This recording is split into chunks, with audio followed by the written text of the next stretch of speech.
Happy Sunday, everyone. Welcome to Icon Online. I'm so glad that you're all here. Hello to everyone in the chat. Hope everyone is doing well and that you had a good and restful weekend. And I'm just glad to be joining you all today to spend some time together, to grow together. I'm looking forward to this new series that we're starting today. So it's going to be a good day. So before we jump into everything, well, for starters, we're going to do things a little bit differently. Rather than opening up with worship with Arlene, we're actually going to do it at the end so that we can have just some purposeful time of reflection on the message.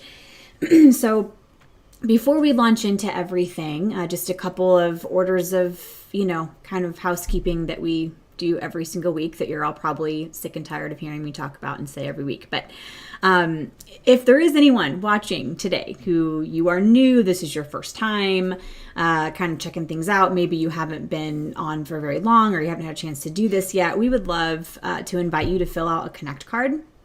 This is just basically, it's a way for you to give us your information, your email and whatnot, so that we can keep you informed on everything that we have going on. I promise we're not going to spam you or send you a million emails, or we're not going to stalk you, anything like that. We just want to be able to keep you informed on what we have going on Icons. You can just click on the connect button that's in the chat and it will take you to a place where you can fill out your information on that card so that you can stay informed and connected. And then secondly, thank you so much to all of you who continue to generously and faithfully give to Icon. It's always appreciated, and we know that the way that churches function is by all of us coming together and giving what we can in order to see the church continue. So thank you all for continuing to do that. In the same way that us giving of our resources is a blessing to the church, we want to be a blessing to all of you and to walk alongside you. And so if you find yourself in a place of need, maybe, especially following the holidays, sometimes January can be a tough month. Just in general right now, everyone, I think, is, finances is just, we've all been there. We've all been in a place sometimes where things were really tight. Maybe some of us are there now. And if that's you and you have some needs, we would love to be able to kind of come alongside you and say, how can we partner? How can we help? How can we help take care of some of that? So if that's you, feel free to email us at info@iconchurch.com so that we can get in touch with you, assess those needs, and figure out moving forward how we can best stand alongside you. Okay, so we don't have this super smooth transition into worship and then to the message. So we're just going to get into it today. And I also, as usual, want to invite all of you in the chat to, as I'm going through the message that I prepared for today, feel free to put your thoughts, put your opinions, put your questions in the chat, just so that we can kind of engage in that way. Your thoughts and your opinions and your perspectives are so valuable and they are needed. What I have to say is not the end all be all or the most important voice here. It's all of us together. So feel free to engage with one another in the chat and ask questions and all that good stuff. But okay, so this new series that we are starting today is called Acts of Wonder. And we are going to spend the next few weeks talking about the book of Acts. And, I don't know how familiar all of you are with this book in scripture, but when you really get into it and when you really start reading through the book of Acts, it is wild. That is one of the best words I can think of. I mean, there are so many books of the Bible that are wild, and Acts is definitely up there. So Acts is the book that immediately follows the Gospel of John. It sort of picks up where the Gospels left off. So at the end of the Gospels, we have Jesus has been crucified, Jesus resurrects and then ascends into heaven. And before he does, he charges his disciples, his followers, with taking this message that he came to bring, this message that he spent years instilling into his followers. He tasks his followers with taking his message and sharing it with the world.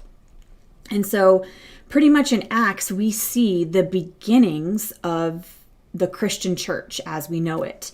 Acts is the story of the early church. It's a story of the disciples doing what Jesus told them to do and spreading his message of hope and healing to the world. It's the story of the people of God living inside the realities of empire and figuring out how to live in community with one another and what it actually means to be the church. So Acts is a story about those things, but really kind of hovering over all of it, Acts is a story about the Spirit. And like I said before, Acts is a little bit on the wild side. I'm just going to kind of tell you some of the things that we find in the book of Acts. We find stories about sorcerers, about witches, fortune tellers, demons being cast out, angels breaking people out of prison, people falling over dead for telling a lie. Like I said, wild. And as the team and I were planning out the content for this series and talking about, the different stories that we find and the ones that we wanted to focus on, we were laughing and joking that sometimes sometimes when I read the book of Acts, it kind of feels like I'm in a Harry Potter movie.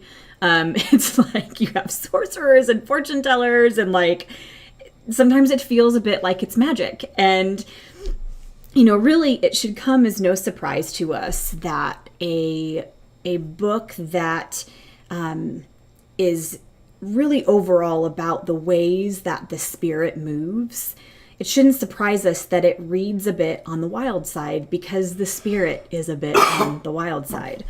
There's nothing ordinary or tame or boring about the Spirit. And even going all the way back to the creation narrative in Genesis, the Spirit is always bursting with creative energy, always twisting and turning and doing something new, always surprising and mystifying and leaving people speechless. It's always moving people forward into new ways of being and leading people toward new and expansive ways of seeing God. Willie James Jennings, who is a systematic theology and Africana studies professor at Yale, says this about the book of Acts. He says, read each chapter of the book of Acts and ask, number 1, what is the Spirit of God doing in this chapter? And number 2, what is God then asking people to do in this chapter? And so that's really what we want to do in this series. We want to take a look at a few of the different stories from Acts and ask ourselves those questions. What is the Spirit doing? And in light of that, what is God asking God's people to do in response? So today we're taking a look at Acts chapter 10, in which we find a story about Peter. Now, Peter was one of Jesus' disciples. He was passionate. He was a bit hot-headed at times. He loved Jesus, and he also had some pretty big failures too. Peter's the one that when he saw Jesus walking on the water was the only one of the disciples who was crazy enough to jump out of the boat and then walk on water too. He's the one who cut off the ear of one of the soldiers who was arresting Jesus in the garden. He was the one who got scared and denied ever knowing Jesus after Jesus' arrest. Peter had walked with Jesus. He had logged quite a bit of miles, witnessing miracles and hearing Jesus' teachings and spending time up close to this radical rabbi who completely changed the world. And so that's kind of just a background on Peter. And so moving into the book of Acts, Peter is now part of forming and building what we know as the early church. And so in Acts chapter 10, the story begins with a man named Cornelius, who was a Roman centurion in the Italian regiment. So he's a Roman soldier, a citizen of Rome, and the text said that he was a devout and God-fearing man who gave generously to those in need and prayed to God regularly.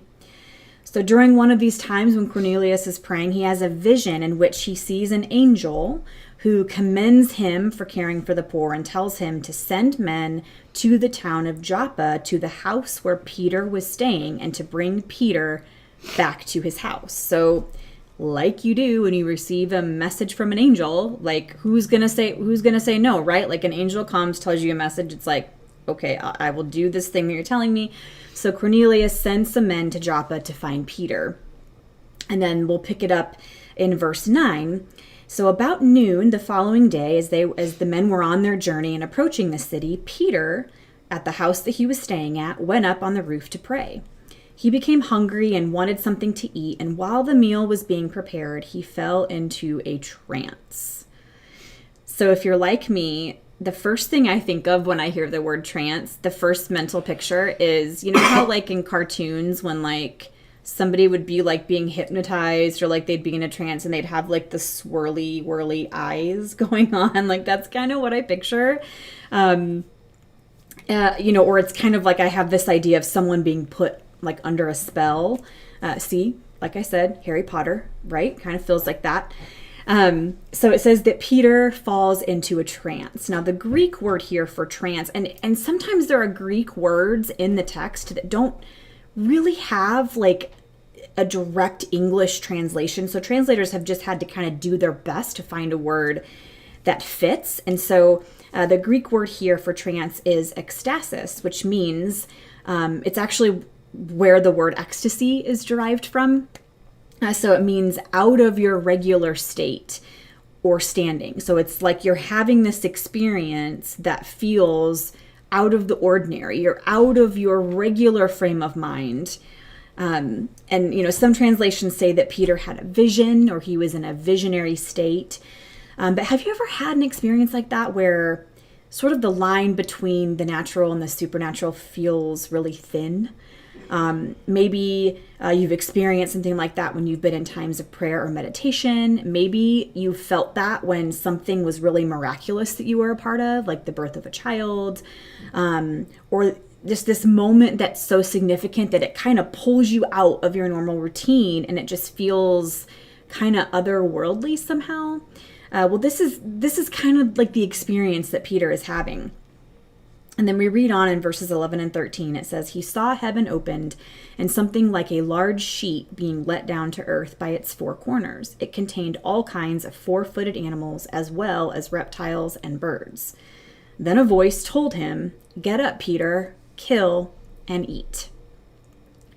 Now, it's important to remember that Peter was Jewish, which means that he came from a line of certain traditions and that he had been shaped to see the world in a very particular way. And just like all cultures and religions and tribes, there were certain traditions and rules and expectations that came along with following the Jewish faith.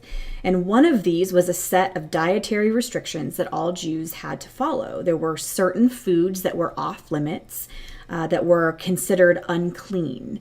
And, you know, some historians and scholars would say, and some, you know, Jewish folks would say that, you know, the purpose of these restrictions was very practical, that a lot of times they existed just for basic health and well-being. Some say that they were more symbolic, but no matter the reason, this was a part of Jewish religious law and was kept faithfully by the Jewish people. So imagine what had to be running through Peter's mind when he's having this vision and this voice is speaking to him, telling him to eat things that for as long as he can remember, and even before he was born, their tradition said you cannot eat these things because they are considered unclean. So his response is, I think, what we would expect. In verses 14 through 16, it says, surely not, Lord, Peter replied. I have never eaten anything impure or unclean. But the voice spoke again, do not call something unclean if God has made it clean. And the same vision was repeated 3 times, because apparently one time wasn't enough, had to be repeated 3 times to really like get the point across. And then the sheet was suddenly pulled up into heaven. So as we can all imagine, this vision really put Peter at odds with his tradition. What the voice was telling him to do would have been unheard of for the Jewish people at that time. So, you know, like I said, for as long as Peter could remember, and even before he existed, this was the way it has always been. So I can imagine that this had to have seemed just incredulous to him. He probably didn't even have a category in his brain to understand what was happening. And really, don't have to imagine that hard what it must have been like for him, because I am all too familiar with what it means for there to be certain rules and traditions and expectations that come along with your faith tradition. And I'm sure we are all familiar with this, because this is so often how we do things. There are rules that must be followed, and there are expectations that must be met. There are either spoken or unspoken rules about who is and is not welcome, who can and cannot be a Christian. There are rules about how one is supposed to behave and believe. There are expectations about the hoops that we must jump through and the things that we are supposed to do in order to be considered faithful. And when these rules are broken or these expectations are not met, the result is most often judgment and loss of belonging.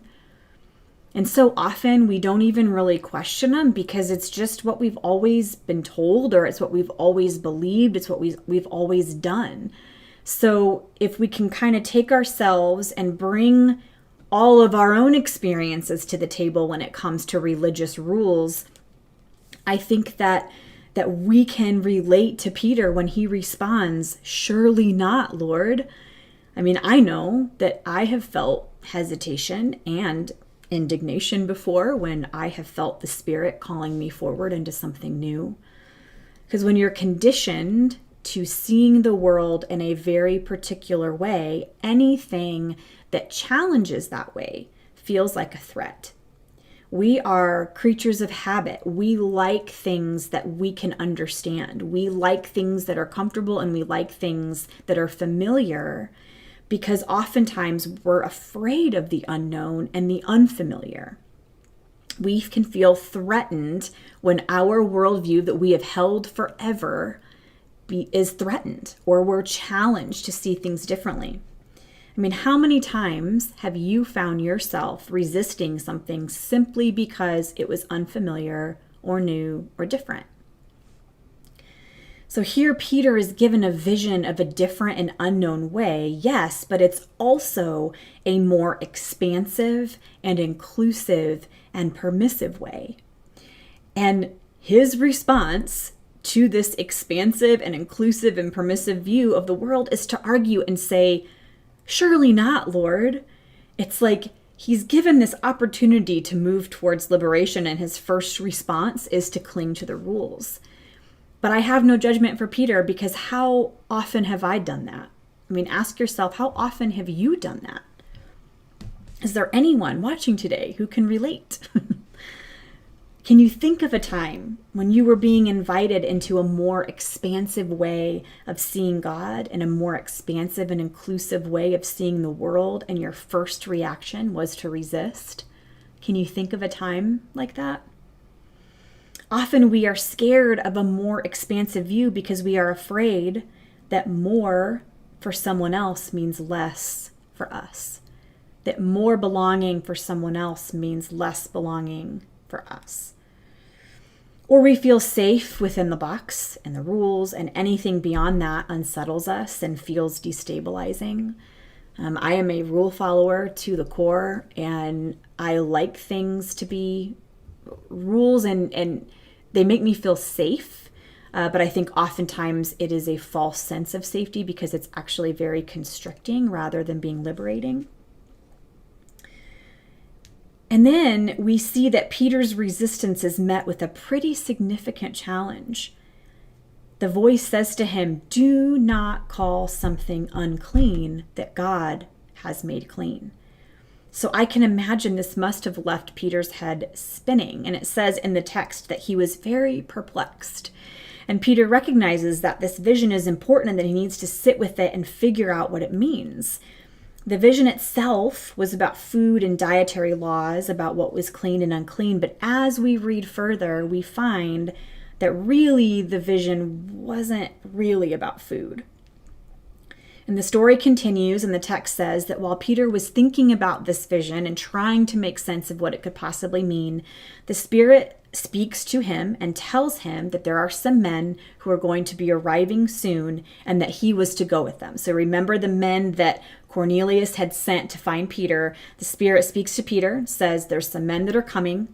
It's fine. You're safe. Go ahead and go with them. So when they arrive, Peter goes down and meets them. He invites them to spend the night there because remember, everywhere they're traveling is like on foot. And so they spend the night, and the next day they begin their journey to Joppa and then to the house of Cornelius. So they arrive at Cornelius's home, and Peter and the men enter into the house. And in verse 28, Peter says, "You are well aware that it is against our law for a Jew to associate with or visit with a Gentile. But God has shown me that I should not call anyone impure or unclean." So here we have another custom and religious law of the Jewish people concerning who they were and were not supposed to associate with. So Gentiles or non-Jews were often viewed as idolaters, and idolatry was associated with like this moral deficiency. So the Jewish people were prohibited from even entering the homes of Gentiles. However, Peter starts to put two and two together here.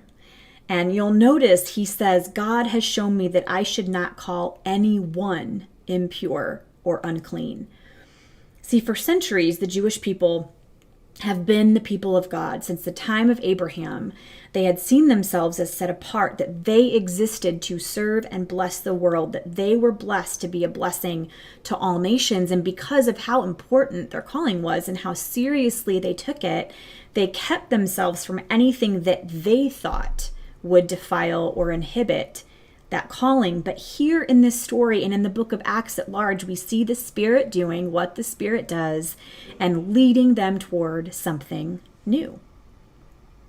Peter realizes that the Spirit is leading him toward a more expansive and inclusive understanding of what it means to be the people of God and who is included in that mission. Willie James Jennings again says this about Acts. He says, "We see God making clear to God's people and making it clear to those followers of Jesus that now is a new moment, now is a new day, when Israel will expand what it understands to be the people of God." And as chapter 10 goes on, Cornelius tells Peter about his vision and why he sent his men to bring Peter to him. And then after that, we see Peter talking to all of those who were in Cornelius's home about what he and the apostles witnessed while they walked with Jesus. And then here's how the chapter ends. Here's how the story wraps up in verses 44 to 48. It says, "While Peter was still speaking these words, the Holy Spirit came on all who heard the message. The circumcised believers who had come with Peter," so that would be the Jewish believers, "who had come with Peter were astonished that the gift of the Holy Spirit had been poured out even on the Gentiles. For they heard them speaking in tongues and praising God. And then Peter said, 'Surely no one can stand in the way of their being baptized with water.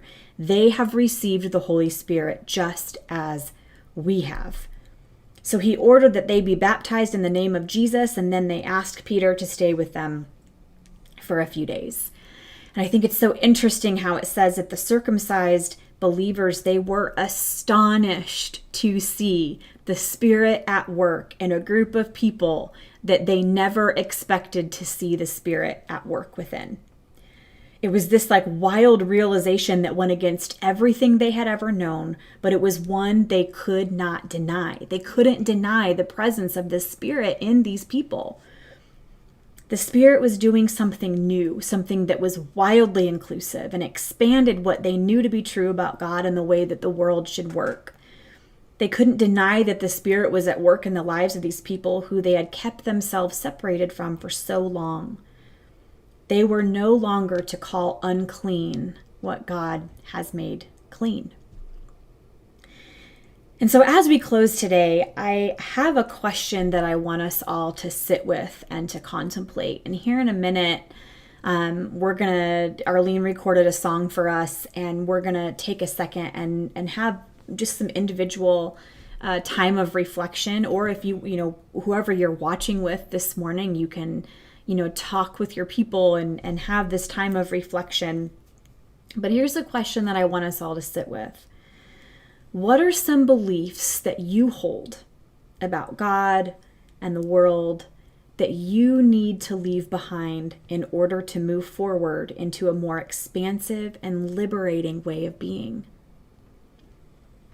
I mean, maybe there's certain groups of people who, because of your belief system, have been left out. Maybe there's rules that you have been hell-bent on following that are actually keeping you bound instead of liberating you. And I'm not saying that as we live in the Christian faith, I'm not saying that there aren't things that we should follow, that there aren't boundaries that we should put in place. I'm not saying that all rules are bad. But oftentimes the rules that we think we are supposed to follow keep us bound instead of liberating us.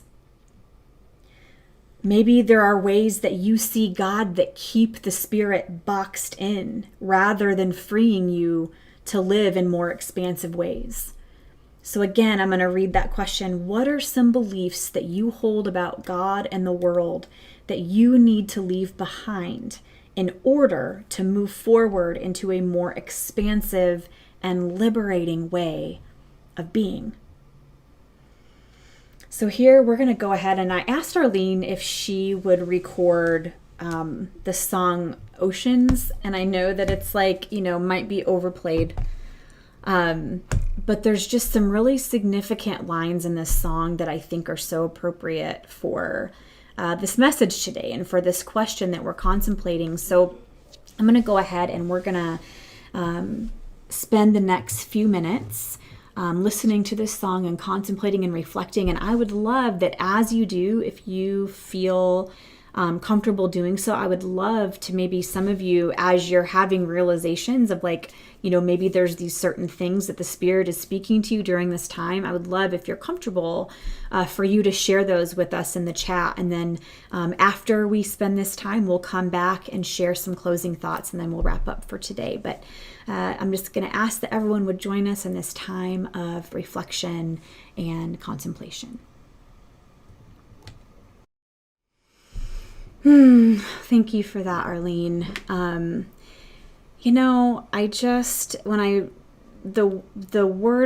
line in that song that just kept repeating over and over again in my head was, Spirit, lead me where my trust is without borders. Let me walk upon the waters wherever you would call me.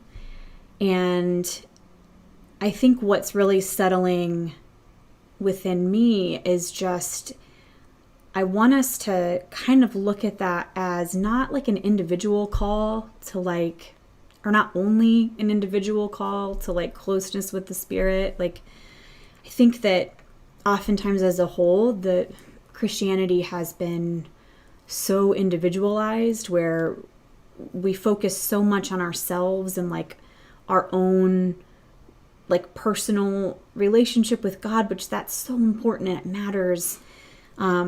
But I want to challenge all of us to take that further, that it's where is the Spirit leading us? In what direction is the Spirit leading us? Where the outcome is something that does the most good for the most amount of people. Where is the Spirit leading us that takes us away from this hyper-individualism and leads us into this more communal way of living and existing, where we don't see things as being just for us, but we recognize that we are all a part of something bigger, that we belong to each other, that what we have to offer the world is not just it's not so that we can feel good about ourselves, but it's so that we can do the most good for the most amount of people. And so I just keep repeating that line over and over. Let me walk upon the waters wherever you would call me. That we would be listening for the Spirit, and that we would realize that a lot of times the places where the Spirit is leading isn't necessarily a place that we would have naturally leaned toward. That oftentimes it's the Spirit is more imaginative than that. The Spirit is bigger than that. The Spirit is more expansive than that. And if the places we're going to and the views that we have and the beliefs we hold, if we feel really safe within those, then sometimes I question, how much are we really following the Spirit? And I don't mean like physical or emotional. I don't mean like that you're literally in danger, but I mean when we feel comfortable, when we feel like we're not being challenged, where we're not having to expand our view, because expanding our view is uncomfortable. It's uncomfortable to learn to think that maybe our views and our perspectives, maybe that there's more than that. Maybe there's further the Spirit wants to take us. Maybe there's a more expansive and inclusive way of seeing the world that the Spirit is leading us toward. And I always come back to you too, and I shared this several weeks ago, but my friend Jenny Wisty, hi Jenny, the thing that she said to me is we were talking about following the Spirit, and she said, I have found that usually whatever the Spirit is leading me towards is far more generous than I would have come up with on my own. And that word generous, just more inclusive, where it's not restrictive. It's just more generous. It's bigger. It's more expansive. And so I'll just leave you with all of that today, that take some time this week to contemplate that question. We'll throw it up on our social media. Actually, here, you know what? I'm going to put that in the chat too, really quick. So if anybody wants to like screenshot it, you can do that. All right. Just give me a sec. I know this is like, I'm going to like type this in chat. Got to get all my ducks in a row here. Okay, and it's going to be under Dan's little icon, so just talk amongst yourselves. Dan, do you want to come and like be the entertainment? I'll apologize for coughing off screen throughout. It's not COVID. He just has really bad allergies. I've been tested. We tested. It's just if you feel like coughing, what? Although I've had the original double vaccine and booster, so if I got Omicron, that would be like, You'd be like a superhero. I would. Only thing I'd be missing is Delta. It's true. Be like the Thanos with the gems of whatever. I don't know things. I feel like I need to have like some background music or something. I could sing for you. No, that's okay. Then the Spirit would be like, I'm out. Yeah. There. Okay. I put the question in the chat. So, and is that going to show up on Facebook too, or no? Do I need to copy it? Amanda will copy and paste Amanda will copy and paste it because she's so good like that, because she's on it. So yeah, there's the question. So screenshot it, kind of carry that with you this week. I love Jenny was like, I think I really need God's help to show me where my view limits and restricts. I'm drawing a big blank, but it's a deep question, and I think takes some time to really reflect on. So take that with you this week, contemplate that.